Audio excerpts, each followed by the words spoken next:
Hello, Oilers fans. Austin here with another pre-game report, this time between the Edmonton Oilers and the Boston Bruins. For those of you who've been around the channel for, a long time, you'll know that after the Oilers, the Boston Bruins are my second favorite team. I always look forward to these matchups between these two teams. However, in years past where the Boston Bruins were the cup contenders and the Oilers were the ones trying to find their place in the NHL contending status, now we see the Oilers as a cup contender and the Boston Bruins are stuck between a rock and a hard place. The Bruins are a team right now that I think many are saying should probably start a rebuild or at least attempt to rebuild. However, they still want to be competitive, and I think for their fans this season, it's been very frustrating. Jeremy Swayman, of course, very public feud between him and management with regards to his contract situation during preseason, and then he finally eventually signed, and then he hasn't really performed the way not only the team expects of him, but what he expects of himself. Jeremy Swayman, for a couple of years, was one of the best goaltenders in the NHL, but now that he is the guy, now, if you all remember, Linus Ullmark, he shared the crease with Jeremy Swayman the last couple of years in Boston. They each played roughly half the games of the season together. Now Jeremy Swayman's the guy, and the pressure's kind of gotten to him. For the Edmonton Oilers, of course, Stuart Skinner is the starter. He has been the starter for the past two, and now this is halfway through 3 seasons. And Stuart Skinner, for all the ups and downs that he's had, a lot of discourse with Oilers fans with his play. However, I would argue since basically November 9th, when the Oilers really started this huge run that they've been on, Stuart Skinner has been very instrumental in that. Yes, he is prone to his blow-up games, but that doesn't take away from the fact that Stuart Skinner has been very good, and the Oilers as a team have been very good at limiting opposition chances. So, before we get into all the pregame stats and the lineups, I just wanted to do a quick mention that I will be live during the game tonight. I likely will not go live until about halfway through the first period, maybe with about 5 minutes left in the first. I get off work at 5 p.m., basically right when puck is dropping. I'm going to have to get home, quickly eat something, and then go live. And during the live stream, I got a little pack of cards here, a little box of 2024-25 Hockey Series 1 Upper Deck. There are 4 packs in this box, I believe. I'm going to open those up during the stream, and I'm also going to be giving away memberships, which I owe all of you after not wearing the victory chain after that Ducks game. So it's going to be a lot of fun. I cannot wait. Let's get into the lineups here. Now, the projected lineup, the Oilers at practice today, a little bit different. Jeff Skinner, who has been on the 4th line for the last couple of games, and then he was healthy scratched even before that, he's been bumped up to the 3rd line. So, top line remains Nugent Hopkins with Connor McDavid and Connor Brown. And I mentioned in the post-game reaction with Connor McDavid, he's in a bit of a McDavid rut right now. He hasn't had a point in 2 straight games, and that coincides with Connor Brown joining his line. The line is still producing-ish, but Connor McDavid himself is not, which means he's due to absolutely explode. And if you're the Boston Bruins and Bruins fans, you're probably worried because it's not often McDavid goes 2 straight games without a point.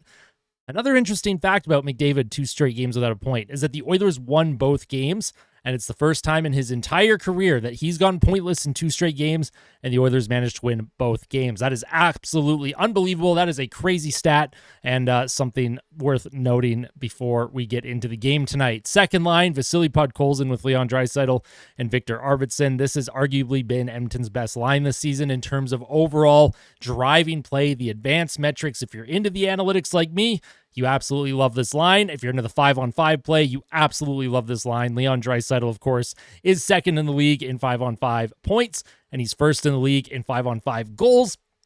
And he's also first in the league in game-winning goals. So Leon Draisaitl, he's on pace to set an NHL record for single-season game-winning goal marks. So for Leon, I really hope that he's able to continue that success. Him, Podkolzin, and Arvidsson work really well together. And Victor Arvidsson, he's starting to find his game now, which is really good to see. He had been injured for a huge chunk of the season, but if he can start to find his game, and if Podkolzin can find a way to chip in offensively here and there like he did against Seattle, oh boy, that's a tough line to go up against, and that is a great opportunity for Podkolzin to maybe earn a long-term contract with this team.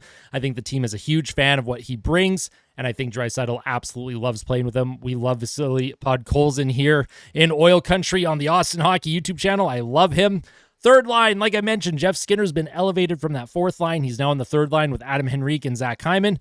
I like the make of this line. Zach Hyman can be the guy that goes in the corners. Adam Henrique can be the guy that feeds Jeff Skinner in front, and hopefully Jeff Skinner can score a couple more goals here. He did score against Seattle. Really, really smooth hands. Nice move in tight to get that puck over Grubauer, who was in net against Seattle. And for Jeff Skinner, it's just good to see he's starting to play with a little bit more confidence. I've really liked his game the last couple here, and hopefully he can continue that moving forward. Fourth line, Corey Perry with Matthias Janmark and Kasperi Kapanen. Now, Kapanen has been downgraded. He was with Draisaitl for a few games, but since Arvidsson's come back, Kapanen moved down to the third line. Now he's on the fourth line, and I feel like he may be next on the healthy scratch block. Chris Knobloch, he has been rotating guys in and out of the lineup, and if Kasperi Kapanen doesn't have a really good game against Boston, he's probably the next guy that's going to sit. Janmark, of course, they're utilizing him as a centerman right now, whether it's the third or fourth line. I don't think he plays great as a centerman, but you know what? The team is winning, so I'm not going to complain about it. And Corey Perry, of course, he was healthy scratched against the Seattle Kraken. He draws back in against the Boston Bruins. The Bruins have a few tougher players that you might want Corey Perry in the lineup to deal with. Nikita Zadorov is one of them. Trent Frederic is someone that can get on your nerves. Charlie McAvoy is a tough customer too. The Boston Bruins, they're not the big bad Bruins, but they do have big bad players. So to have someone like Corey Perry in the lineup, that'll be important tonight.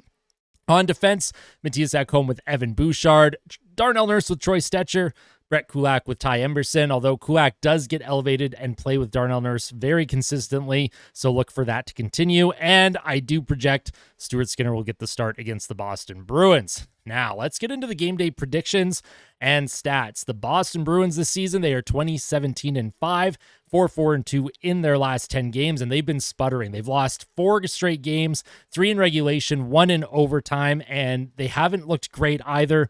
I think that coaching bump has finally started to whittle down. I think the team is starting to come back down to earth. They're third in the Atlantic Division, but they have a massive negative goal differential, and they're not a great team at 5-on-5. They're not a great special teams. This is a team that is just struggling to get going and find consistency. So if you're the Edmonton Oilers, you still have to be careful. The Bruins have a lot of really good pieces, a lot of players that can do a lot of damage if you're not, playing to the standard that you have to, especially structurally, because the Bruins will make you pay. Boston ranks 10th in expected goals for at 51.36%. They rank 31st on the power play, 12.6%, and that's very surprising considering the players that they have on that power play, like Charlie McAvoy, Brad Marchand, David Pastrnak. It is very surprising that Boston's power play is as bad as it is. So if you're the Oilers, if you have to make a kill, you have to take advantage of that. Make the Bruins feel like just keep their confidence low, right? Don't allow clean zone entries. Don't allow them to pass the puck around. Don't allow them to get Pastrnak his one-timer from the Ovechkin office, and the Oilers will be golden on the penalty kill. Speaking of penalty kill, the Boston Bruins kill ranks 25th in the league, 76.2%. They only score 2.64 goals per game, which ranks 27th. They give up 3.12 goals against per game, which ranks 19th. Their Corsi 4 ranks 15th in the league, 46.60. I think that should actually be 49.60%. It's not 46.60. And shots for percentage ranks 17th at 49.74%. Over on the Oilers side, they are 24-12-3, third in the Pacific Division, 7-2-1 in their last 10 games. Expected goals for ranks fourth in the NHL, 53.99%. Power play ranks 12th, 23.5%. Penalty kill ranks 23rd at 76.9%. Goals for per game ranks 8th, 3.28. Goals against per game ranks 9th at 2.79. Corsi 4 ranks 3rd, 53.74%. And shots for percentage ranks 2nd in the league, 54.77%. The Edmonton Oilers are a top 10 team in expected goals for, goals against, Corsi 4, shots for. The Edmonton Oilers are a very good team. This is a terrific team, and for all of the talk online with regards to their goaltending and their defensive play and all this other stuff, it doesn't matter. The team is winning. And physicality, man, that's another thing too. And I mention it a lot in my post-game reaction videos where we'll take a look at the stats, and the Oilers consistently are in single digits for hitting. I do think that this is calculated. I think this is a calculated long-term load management for the group because of just how banged up this team was in the playoffs last season.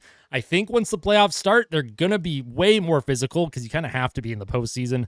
But I think right now, it's just one of those things where they are a puck possession team, and that's what they're trying to do. They're trying to possess the puck as long as possible and prevent themselves from getting worn out before the postseason starts. Now, my players to watch, Trent Frederic and Vasily Podkolzin. Of course, both players are, they're tough. They're hard on the forecheck. They're physical. Trent Frederic in Boston, there's a lot of talk about him being on the trading block. And if he truly is on the trading block, That is a player I would love to see the Edmonton Oilers target. He can play center. He would be an absolute menace in the bottom six, and he is a playoff guy, and he would make life miserable for opponents. So Trent Frederic is someone that I want to keep an eye on leading up into the trade deadline. My score prediction, let's pop it up right here. 4-1 Oilers tonight. Now, normally I would say this would go into overtime. The last 6 meetings between these two teams, yes, 6 meetings dating all the way back to 2022. These teams play 1-goal games, and half of them go to overtime. So the likelihood of a 4-1 win for Edmonton, probably pretty low, because historically, these two teams play very tight checking, very defensive hockey, and usually it goes to overtime. Other than that 6-5 Bruins win last season in OT, kind of an outlier. Most of the time, these games are 3-2, 2-1, that sort of thing.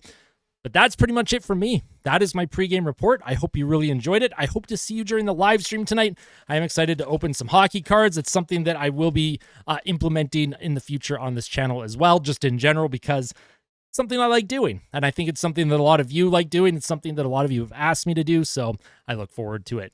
Make sure you tell someone that you love them before the game. And as always, fight like a kid, fight like Ben. I'll see you tonight during the live stream, Oil Country. Take care.